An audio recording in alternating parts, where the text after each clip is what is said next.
ایک دھیلا حرام جگہ پہ. یہ جو گویوں پہ پیسے پھینکتے ہو حلال ہے؟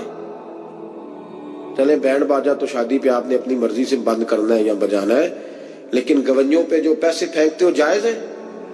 بولے. تو وہ پھر کہتے روتے ہیں بعد میں لوگ کہ پتہ نہیں کیا ہوا، شادی کے بعد پیچھے پیچھے آئے. تو میں نے کہا شادی کے بعد اس لیے پیچھے پیچھے ہاتھ ہو گیا کہ شرابیں بڑی پی گئی، شادی پہ تباہی بڑی اتری، تو پھر اللہ کی رحمت ناراض ہو گئی. اور اس پر میں قرآن مجید کی آیت پڑھتا ہوں. رب فرماتا ہے وَمَنْ أَعْرَضَ عَنْ ذِكْرِي فَإِنَّ لَهُ مَعِيشَةً ضَنْكًا. بڑی سخت آیت. وَمَنْ أَعْرَضَ عَنْ ذِكْرِي، فرمایا جب تم میرے تذکرے سے، میرے ذکر سے منہ پھیر لیتا ہے، فَإِنَّ لَهُ مَعِيشَةً ضَنْكًا، تو میں تیری معیشت کو، تیرے رزق کو تنگ کر دیتا ہوں. تو تیری زندگانی تنگ ہوتی، اور جس کی زندگی اللہ تنگ کرے اس کی کوئی کھول سکتا ہے؟ کہتے ہیں بڑی جگہوں پہ گیا ہوں، بڑی پھوکے مروائی، بڑے دم کرائے، حالات صحیح نہیں ہوتے، تو مسجد آ کے توبہ کر. وہ کہہ رہا فَإِنَّ لَهُ مَعِيشَةً ضَنْكًا. اعلان ہے قرآن پاک کا کہ جب تو میرے ذکر سے منہ پھیرے گا، روٹی میری کھائے اور پیسے لے کے عیاشی کرے، مسجد آئی نہ. حکم تو یہ ہے کہ جتنی جتنی نعمت بڑھتی جائے سجدے بڑھنے چاہیے، لیکن ہم لوگ سجدے کم کرتے جاتے ہیں، فرض نماز بھی نہیں پڑھتے، پھر رزق تنگ ہوتا ہے، پھر اللہ کے عدل کا نظام چلتا ہے، پھر خرابی ہوتی ہے. اس لیے یاد رکھیں قرآن مجید نے حکم دے دیا کہ اگر چاہتے ہو کہ رزق میں برکت ہو تو پھر رزق دینے والے کے آگے جھک جاؤ، پھر رزق دینے والے کے آگے جھکو. تو مالی پریشانی کا بہت بڑا سبب یہ ہے کہ ہم مسجد کی طرف نہیں آتے، دین کی طرف نہیں آتے، پیسہ ناجائز جگہ پہ خرچ ہوتا ہے. آپ یقین کریں مسجدوں کا حال خستہ ہے، مدارس کا حال قابل رحم ہے، قابل رحم حالت ہے مدارس اسلامیہ کی. اور لوگ پیسہ کہاں خرچ کرتے ہیں؟ میں تو یہ روتا رہتا ہوں، ہر جگہ روتا ہوں. میں دنیا کے کسی پاکستان کے کونے میں بیٹھتا ہوں تو روتا ہوں. ایکٹر پل گئے، اور اہل سنت کا تو ویسے اللہ حافظ ہے، قوالوں کی کوٹھیاں دیکھنے کے قابل ہے. اور نعت خواں جو سر سیکھتے ہیں رات کو کہیں بیٹھ کے اور صرف آواز سریلی ہے، ان کے مکان پجاروں دیکھنے کے قابل ہے. اور جس شخص نے ساری زندگی رسول اللہ کا دین پڑھایا ہے، ساری زندگی، شیخ الحدیث مزاج کے لوگ ہیں جن کی بیٹیوں کی شادیاں بھی ہونے والی ہیں.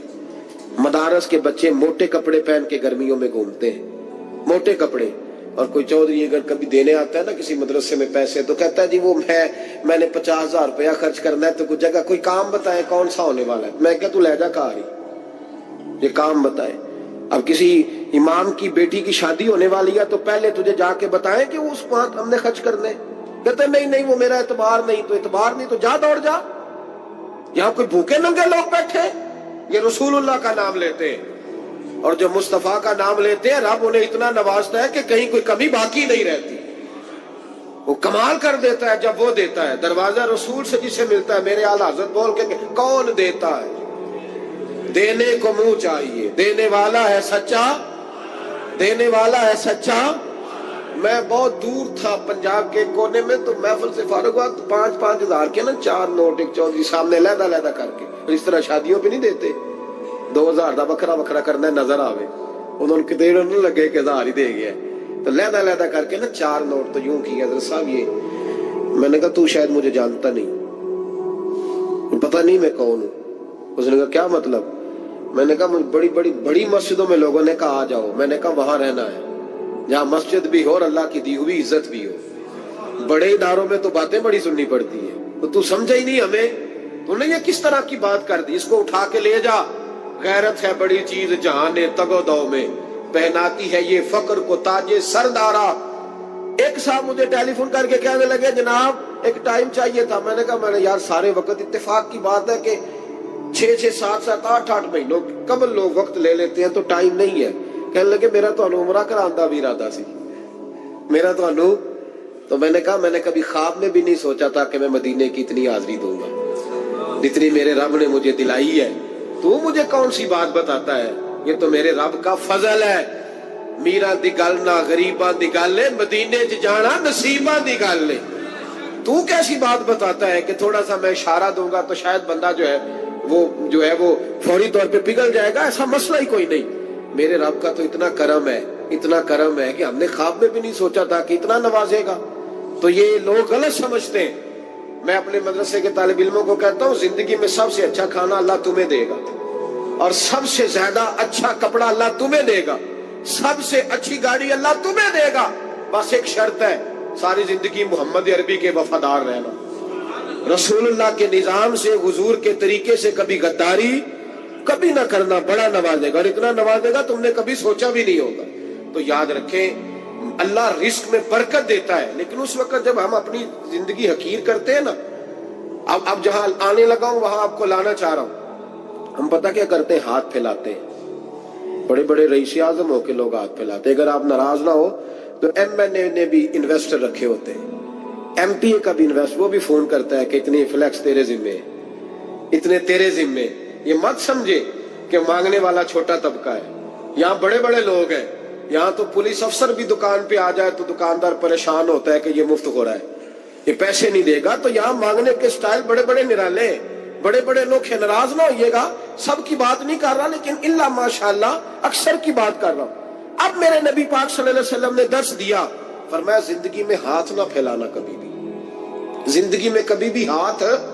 مالی پریشانی کا حل بتایا, میرے حبیب فرمانے لگے یوں نہ کرنا ورنہ پھر دوبارہ ساری زندگی اس طرح نہیں ہو سکے گا.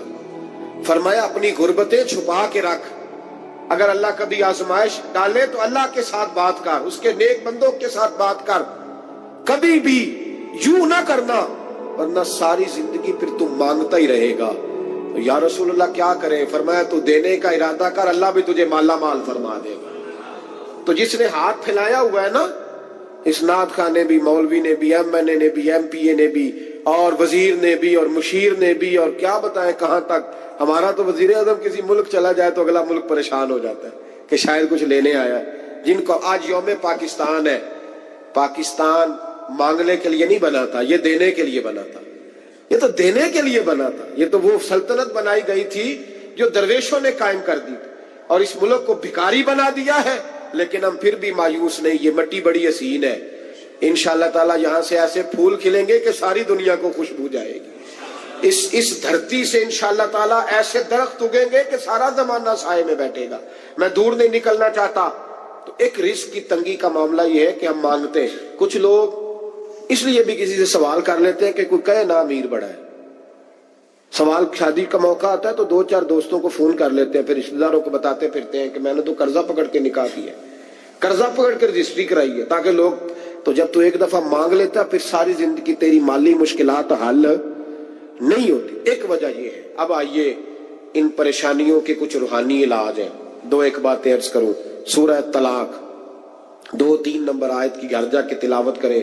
رب کریم نے فرمایا وَمَن يَتَّقِ اللَّهَ يَجْعَل لَّهُ مَخْرَجًا, فرمایا جب تو اللہ سے ڈرے گا تو اللہ ہر مشکل سے نکلنے کا تجھے رستہ عطا فرما دے گا. اور کیا خوبصورت انداز ہے قرآن مجید کا, اور ہم نے اس کا لاکھوں بار تجربہ کیا, 20 اور سینکڑوں بار یہ چیز ذاتی طور پر پریکٹیکل سے گزری. اللہ نے فرمایا ہر مشکل سے نکلنے کا رستہ بھی دے گا, وَيَرْزُقْهُ مِنْ حَيْثُ لَا يَحْتَسِبُ, اور اللہ تجھے وہاں سے رزق دے گا کہ تو نے کبھی سوچا بھی نہیں ہوگا. وَيَرْزُقْهُ مِنْ حَيْثُ لَا يَحْتَسِبُ, سے دے گا کہ تو نے کبھی سوچا بھی.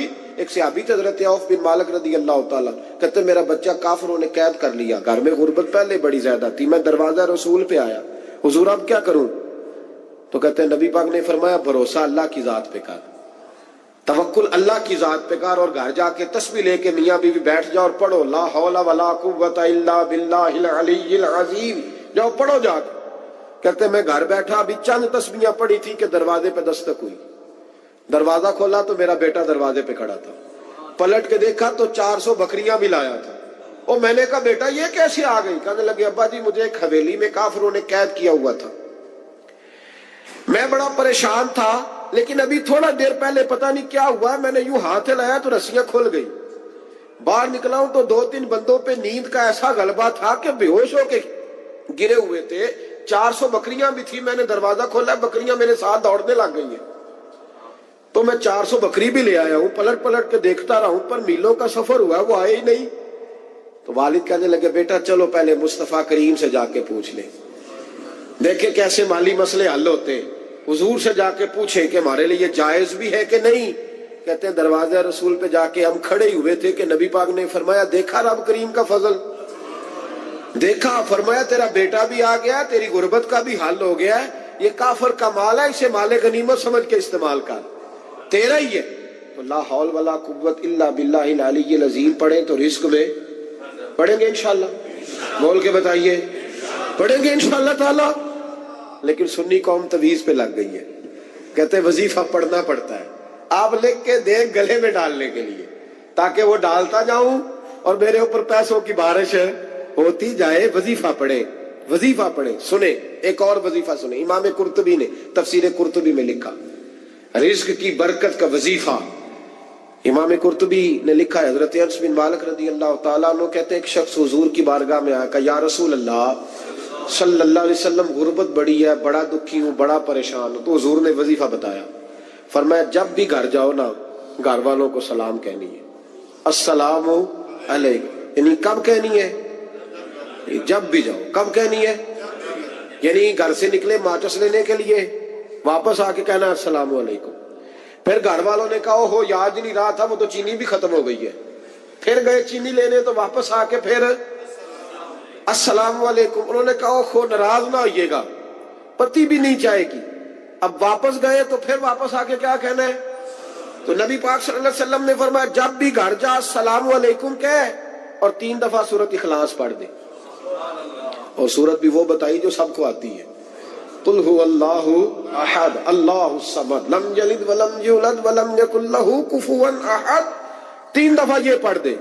صحابی بڑے سیانے تھے، بڑے مسئلے حل کرتے تھے ہمارے، فٹافٹ بول پڑے وہ صحابی، کہنے لگے حضور میری تو چھوٹی سی فیملی ہے، کئی دفعہ بچے گھر نہیں ہوتے، ننیال گئے ہوتے ہیں، تو پھر کیا کروں؟ حضور نے فرمایا جب گھر میں کوئی نہ ہو تو اپنے نبی پہ درود و سلام پڑھ دینا، تیرے نبی کا کرم تو تیرے گھر میں ہوگا نا۔ حضرت انس بن مالک رضی اللہ تعالیٰ عنہ فرماتے ہیں کہ ہم انتظار میں تھے کہ بندہ واپس آئے اور رزلٹ بتائے۔ کہتے ہیں وہ کچھ دنوں کے بعد واپس آئے تو عجیب بات کی انہوں نے، ہمسایوں سے کئی دفعہ بندے کی نہیں نا اتنی بنتی، اور کئی دفعہ لگتا ہے کہ میرا ہاتھ اوپر ہی رہے، یہ کہیں مجھ سے تگڑے نہ ہو جائے۔ کہتے ہیں وہ آئے تو نبی پاک صلی اللہ علیہ وسلم نے کہا کیا حال ہے تیرا؟ تو عرض کرنے لگے یا رسول اللہ صلی اللہ علیہ وسلم وظیفہ تو میں نے اپنے لیے پوچھا تھا اور میرے تو ہمسائے بھی امیر ہو گئے، حضور تو میں نے اپنے لیے پوچھا تھا اور میرے دائیں بائیں والے لوگوں کو بڑی برکت ہوئی ہے۔ تو میرے محبوب مسکرانے لگے، حضور فرمانے لگے گویا برکتیں تیرے گھر میں جب برسی ہیں تو چھن چھن کے ان کا فیض اللہ نے تیرے ہمسایوں کو بھی عطا فرمایا۔ مشکل تو نہیں وظیفہ، کیا کرنا ہے؟ نہیں تو نہیں آکھنا مشکل لگتا مجھے، تسی کر دینا سلام لو، تسی کہنا بندے اسی ہیں سلام اسی لویے، تسی لو جاؤ کے دوبارہ گھر جا کے کیا کرنا ہے؟ چلے کچھ نہ کچھ 55% بولے ہی ہے ماشاءاللہ۔ کیا کریں گے؟ السلام، اور پھر کیا پڑھنا ہے؟ سبحان اللہ۔ 3 دفعہ سورۃ اخلاص پڑھ دیں، فرمایا اللہ برکت پیدا کر دے گا۔ اب سنیں، ایک دوست آئے کہنے لگے حضرت جی بڑے پیروں کے پاس گیا ہوں، مالی مسئلہ حل نہیں ہوتا، تو میں نے کہا میں تجھے نبی پاک کی بارگاہ میں نہ لے جاؤں، پیروں کے پیر کے پاس نہ چلے جائیں۔ میں نے کہا سن تیرا مالی مسئلہ حضور حل کر دیتے۔ مشکات میں حدیث ہے، ایک صحابی نے کہا حضور غربت ہے، فرمایا روز رات کو سورۃ واقعہ پڑھ، تیرے گھر میں فاقہ نہیں آئے گا۔ اور یار بتاؤ جب نبی پاک نے کہہ دیا نہیں آئے گا تو آئے گا، حضور نے کہہ دیا نہیں آئے گا تو آئے گا، اللہ اکبر، آ ہی نہیں سکتا۔ تو وہ والا وظیفہ پڑھ جو مصطفیٰ کریم نے بتایا ہے، اور رب کریم کی بارگاہ میں گویا نیت ہو کہ یا اللہ میں کوئی خود تو نہیں نہ پڑھ رہا، تیرے نبی نے بتایا ہے، سورۃ واقعہ پڑھ، تیرے گھر میں فاقہ۔ حضرت عبداللہ ابن مسعود رضی اللہ تعالیٰ عنہ بیمار ہو گئے، شدید بیمار، اور بیٹیوں کے باپ تھے، بیٹیاں زیادہ تھیں۔ حضرت عثمان غنی رضی اللہ تعالیٰ عنہ کا دور خلافت تھا، جناب عثمان غنی تیمارداری کرنے آئے اور کہنے لگے عبداللہ آپ بڑے بیمار ہیں، ابن مسعود آپ بڑے علیل ہیں، کچھ پیسے نہ بھیج دوں خزانے سے؟ تو حضرت ابن مسعود کہنے لگے ضرورت نہیں، کہا آپ کی بیٹیاں ہیں کام آئیں گے۔ تو آپ فرمانے لگے میں نے بیٹیوں کو خزانہ دے دیا ہے۔ کہا کیا خزانہ دیا ہے؟ کہنے لگے میں نے اپنی بیٹیوں کو پابند کر لیا ہے، وہ رات کو روز سوتے وقت سورۃ واقعہ پڑھ کے سوتی ہے۔ تو نبی پاک نے کہا فاقہ نہیں آ سکتا تو لہذا میری بیٹیوں پہ کبھی فاقہ نہیں آ سکتا۔ تو روز یہ تو کہتے ہو داماد جی سے کہ بھئی آپ مہربانی کرو کو خرچہ بڑھاؤ، بچی بڑی پریشان ہے، تو بچی کو بھی ایک خزانہ دے دو, اس کو کہو بیٹے روز رات کو سورت واقعہ پڑھا کر, رات سورت واقعہ پڑھے, صبح سورہ ملک پڑھے, دن کے وقت سورت بقرہ پڑھے. میرے نبی پاک صلی اللہ علیہ وسلم نے فرمایا جس گھر میں سورت بقرہ پڑھی جائے جن تو کیا شیطان بھی دوڑ جاتا ہے. تو کوئی جادو اثر کر سکتا ہے؟ تو ان وظیفوں پہ عمل کریں جو نبی پاک صلی اللہ علیہ وسلم نے ہمیں عطا کیے ہیں. حضور غوث پاک نے بھی ایک وظیفہ بتایا ہے, وہ بھی بتا دوں آپ کو. غوث اعظم رضی اللہ تعالیٰ عنہ کی خدمت میں ایک شخص آیا, اس نے کہا حضور بڑی تجارت کرتا ہوں, کام نہیں چلتا. فرمانے لگے اب تو اللہ سے تجارت شروع کر دے. کیا مطلب؟ فرمانے لگے 10 کمائے تو ایک اللہ کے رستے میں دے, رب کریم اس کے بدلے میں تجھے 70 عطا فرمائے گا. اس نے کہا حضور اس طرح کروں؟ فرمایا تو یہ کر کے دیکھ, عبد القادر جیلانی وعدہ کرتا ہے اللہ تیری مدد کرے گا. غلام کہتے ہیں وہ 6 مہینے کے بعد آیا. پہلے جب آیا تھا تو پیدل آیا تھا, 6 ماہ کے بعد آیا تو 6 اونٹ تھے اس کے پاس, اور آ کے حاضر ہوا تو کہنے لگا حضور زندگی پتہ نہیں کہاں گزار دی, کاروبار کا تو مزہ ہی اب آیا ہے, اب مزہ آیا ہے کاروبار کرنے کا, اب مزہ آیا. کہ 10 میں سے 1 دیتا ہوں, پتہ نہیں کتنا مہربان ہے. اور یہ آیت ہے وَيَرْزُقْهُ مِنْ حَيْثُ لَا يَحْتَسِبُ, تجھے وہاں سے دے گا کہ تیرا کبھی گمان بھی نہیں گیا ہوگا. روحانی معاملات کو بھی ضرور شامل حال رکھیں, اور مال مانگے اس سے جو بے حساب دیتا ہے. فرمایا سویرے پرندے بھی نکل جاتے ہیں اور شام کو جب لوٹتے ہیں تو اللہ انہیں پیٹ بھر کے روزی عطا فرماتا ہے. حالانکہ ان کو نہیں پتا ہوتا ہمارا کارخانہ کہاں ہے, ہم نے کہاں جا کے مزدوری کرنی ہے. ان کو نہیں پتا ہوتا کہ ہمارا دفتر کہاں ہے, ہم نے کس آفس میں بیٹھنا ہے. ان کو نہیں پتا ہوتا کہ ہم نے کہاں جا کے مال خریدنا ہے اور کہاں سے ہم نے پھر اس کو دوبارہ بیچنا ہے. انہیں خبر نہیں ہوتی, اللہ پہ بھروسہ کر کے نکل جاتے ہیں. نکلنا تو تیرے ذمہ ہے کہ نہیں. فرمایا وہ تو ڈیوٹی کر, شام کو اللہ جو رب پرندوں کو روزی دیتا ہے وہ تجھے بھی عطا فرمائے گا. میں کہتا ہوں سوچ کتنی کمزور ہے اس آدمی کی جو کہتا ہے کیسے ملے گا. کتنی کمزور سوچ ہے. جو رب بیل کو روزی دیتا ہے, بکری کو روزی دیتا ہے, اس زمین اس دھرتی پہ اگر بسنے والا اونٹ بھوکا نہیں سوتا, چلیں یہ تو پالتو جانور ہوتے ہیں, اس دھرتی پر بسنے والی اگر بلی اور کتا روٹی کھا کے سوتے ہیں تو اشرف المخلوقات ہے. تو نے اپنے ذہن میں کیا ٹینشن پال لیا ہے کہ نہیں آئے گا تو مر جاؤں گا, کیا بنے گا, کس طرح ہوگا. تو کیوں اتنا پریشان ہو گیا؟ بھائی مالی پریشانی سب سے زیادہ اس بندے نے اوڑھ لی ہے جس کی توکل کی بات کمزور ہو گئی ہے. تو سیدھی توجہ اپنے رب کریم کی جانب رکھ, سیدھی توجہ اللہ کی جانب کر. رب فرماتا ہے ذمہ تیرا نہیں, ذمہ میرا. لیکن تنخواہ ایک آتی ہے گھر میں, جب ایک بچہ ہوتا ہے تو تب بھی کام چلتا ہے. جب اللہ 2 بچے دے دے پھر بھی اس تنخواہ سے کام چلتا ہے. جب 3 ہو جائے پھر بھی چلتا ہے. جب 4 ہو جائے, نہیں آپ نہ بھی بولے تو بات تو صحیح ہے, بہرحال کام پھر بھی چلے. اسی تنخواہ میں سے جب بندہ بڑے بیٹے کی شادی کر کے بہو بیاہ کے لے آئے تو پھر بھی کام چلتا ہے. اور جب اس بیٹے کو اللہ بچے عطا کر دے تو اسی گھر میں, اسی آنگن میں, اسی چھت کے نیچے کام چلتا ہے. تو پھر تو مان جانا کہ چلانے والا تو نہیں, چلانے والا کوئی اور ہے. پھر تو مان جا کے چلانے والا کوئی تو اس وقت جب تنخواہ تیری لگی تھی تو کہتا تھا ابا ابھی میری شادی نہ کر, میں بیوی کو کیسے کھلاؤں گا. تو وہی شخص ہے جس کی چھت کے نیچے پھر 1.5 درجن پوتے بھی پل رہے اور گزارا ان کا بھی ہو رہا ہے. تو رزق کا ذمہ کس کا ہے؟ اللہ کا, اللہ کا ذمہ. اب ہمیں پتہ ہے پہلی بات تو پریشانی اس لیے اتار دینی چاہیے کہ ذمہ ہمارا ہے ہی نہیں. اب دوسری بات یہ کہ ذمہ داری کس کی ہے؟ اللہ حکیم بھی ہے اور علیم بھی ہے. حکیم بھی ہے اور جانتا بھی ہے اور اسے پتا بھی ہے کہ دینا کس طرح ہے. اب ہم پتہ کیا کہتے ہیں؟ کہتے ہیں وہ جو بندہ پجاروں میں بیٹھا ہے وہاں اسے نہیں بیٹھنا چاہیے تھا, تو میرا حق تھا. تجھے زیادہ پتا ہے کہ اللہ کو؟ بول کے بتانا کس کو پتہ زیادہ ہے. کیوں جی؟ تو آپ اصل ٹینشن پتہ کب لگتی ہے؟ جب بندے کہتے ہیں نہیں وہ پجاروں میری تھی, میرا حق تھا. وہ جب گزرتی ہے نا پاس سے مہران کے تو مہران والا ٹینشن بڑی لیتا ہے. حالانکہ اللہ کو زیادہ پتا ہے کہ وہ حق. ایک بات اپنے ذہن میں یاد رکھ لے, رٹ لے کہ جو میرے لیے بہتر تھا میرے رب نے مجھے دے دیا. تو بات ختم ہو گئی. بس وصل اچھا ہے نا فراق اچھا ہے، یار جس حال میں رکھے وہی حال اچھا ہے۔ بس جو میرے حق میں بہتر تھا میرے رب نے مجھے، مسئلہ یہ ہے کہ تو اس پہ راضی ہونے کو تیار نہیں۔ حضرت علی کرم اللہ تعالیٰ وجہ الکریم نے میرے نبی پاک کی ایک حدیث بیان کی ہے، اور جناب علی جب یہ حدیث بیان کیا کرتے تھے تو حضرت مجاہد فرماتے ہیں یوں لگتا تھا کہ جیسے حضرت علی ہمیں ہر پریشانی سے نکال رہے ہیں۔ مولا علی شیر خدا رضی اللہ تعالیٰ عنہ فرماتے ہیں کہ مجھے میرے نبی پاک صلی اللہ علیہ وسلم نے ایک طریقہ دیا تھا ٹینشن فری ہونے کا۔ آپ فرماتے ہیں مجھے تو بڑا راس آیا ہے، تم بھی اگر کر لو گے تو تمہیں بھی فائدہ دے گا۔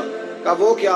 حضرت علی کہنے لگے محبوب علیہ السلام نے فرمایا تھا لوگوں تم اللہ کے دیے ہوئے تھوڑے رزق پہ راضی ہو جاؤ، وہ تمہاری تھوڑی عبادت سے تم سے راضی ہو جایا کرے گا۔ بس تم 2 نفل بھی پڑھو گے تو اللہ راضی ہو جائے گا، تم 1 رکوع بھی سویرے اٹھ کے پڑھو گے تو وہ راضی ہو جائے گا، وہ تمہارے 313 درود شریف سے راضی ہو جائے گا، تم اس کے دیے ہوئے تھوڑے رزق سے راضی ہو جاؤ۔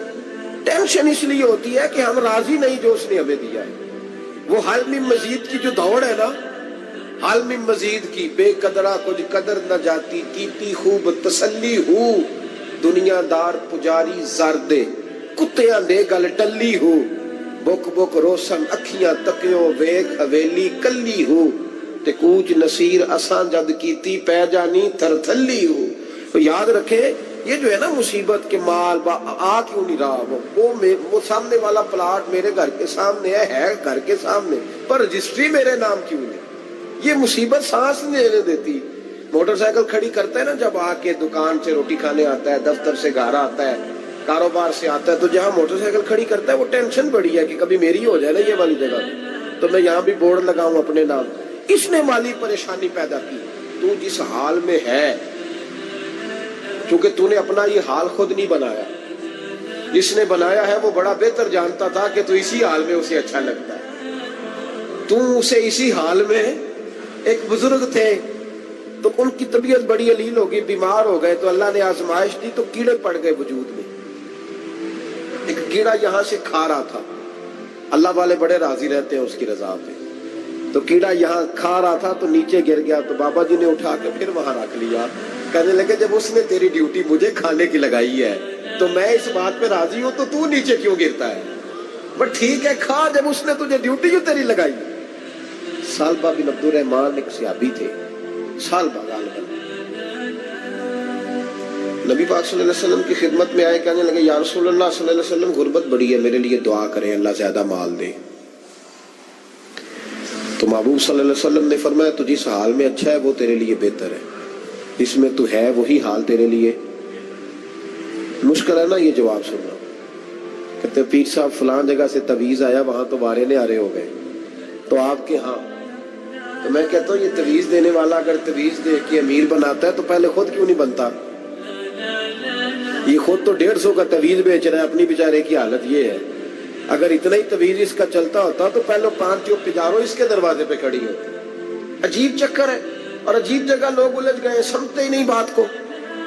یا رسول اللہ صلی اللہ علیہ وسلم دعا کر دے، تو محبوب نے کیا فرمایا؟ فرمایا تو جس حال میں ہے نا وہ حال تیرے لیے بہتر ہے، اسی میں رہ۔ کہ نہیں حضور دعا کرے، فرمایا سالبہ تو باز آ جا، حضور دعا کرے، فرمایا تو باز آ جا، 2-3 دفعہ کا ضد کی، محبوب نے فرمایا جا پھر اللہ تجھے زیادہ پیسے دے گا۔ چند بکریاں خریدی، اتنی برکت ہوئی کہ بکریوں کے ریوڑ بن گئے، پھر کچھ بکریاں بیچ کے گائے خرید لی، ان کے بھی ریوڑ ہو، پھر کچھ اونٹ اونٹنیاں لے لی، ریوڑ ہی ریوڑ۔ پہلے 5 وقت مسجد میں آتے تھے، اب فجر اور عشاء رہ گئی۔ پھر مال زیادہ ہوا تو مدینے شہر میں کوئی جگہ ہی نہیں، مدینے سے باہر حویلی خریدی، پھر جمعہ ہی رہ گیا، جمعے کے جمعے آتے۔ زکوٰۃ کا حکم آیا، میرے نبی کریم علیہ السلام نے حضرت ابو ہریرہ کو بھیجا، فرمایا جا اسے کہہ تیری زکوٰۃ بنتی ہے 2.5%۔ 10 کروڑ روپیہ ہو تو کتنی زکوٰۃ بنتی؟ 1 کروڑ کی 2.5 لاکھ ہوئی نا، تو 10 کروڑ کی کتنی ہوئی؟ تو بڑی مصیبت ہے جب بینک سے میسج آتا ہے نا کہ 25 لاکھ نکل گیا تیرے اکاؤنٹ سے، بہت بڑی مصیبت، بڑی ٹینشن ہوتی ہے۔ ایک صاحب میرے پاس آئے، ان کی زمین اچانک مہنگی ہو گئی، اچانک، پہلے کچھ 15-16 لاکھ کی ایکڑ زمین تھی، پھر وہ کروڑ کی ہو گئی، تو میرے پاس آئے، کہنے لگے وہ 10 کروڑ روپے